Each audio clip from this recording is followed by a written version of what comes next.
Assassin's Promise by Thomas Woodward, Chapter 147. I was alone. I held myself apart. I hugged my arms to my sides. The smell of dried hay and wood filled my senses. We were close now. I could feel it. We had seen the giant gates of the city far off in the distance as we had crested the final rise before stopping for the night. Stannon had reluctantly paid a family of farmers for use of their barn.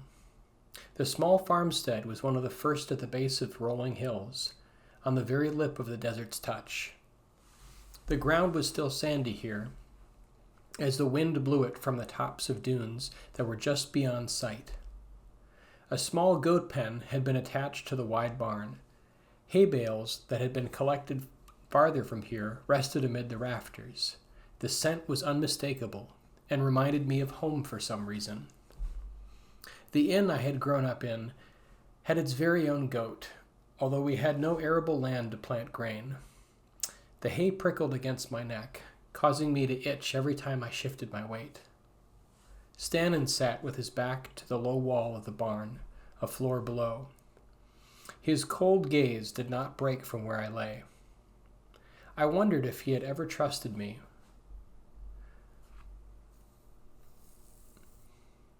or if it had all been a facade, or if it had all been a charade from the very beginning.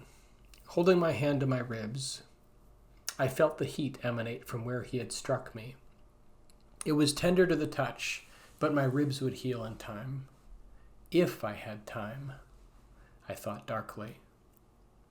Eve sat several paces away, in an open area where Stannon could keep close watch on her. After she had stopped his hand, he had become much more wary of her. He had demanded that we stay separated, keeping a close eye on us. He must need us for something. Otherwise, he would simply have gotten rid of us by now, wouldn't he? I could not make up my mind.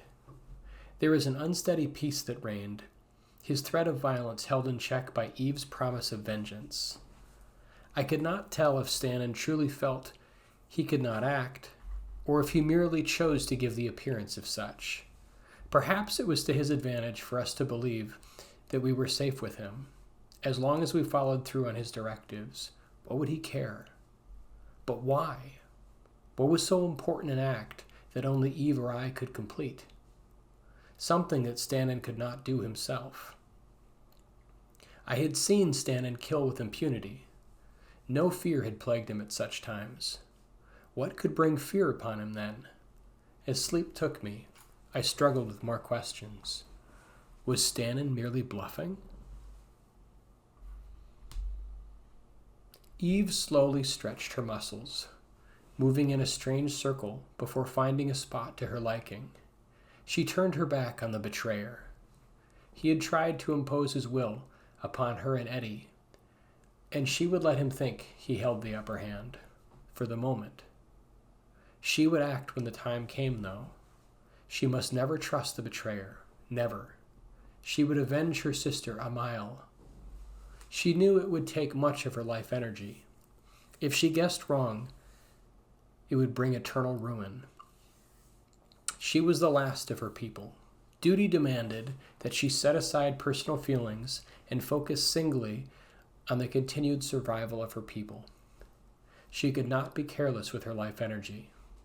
She had already used much in disguising her features so that she may walk among the humans.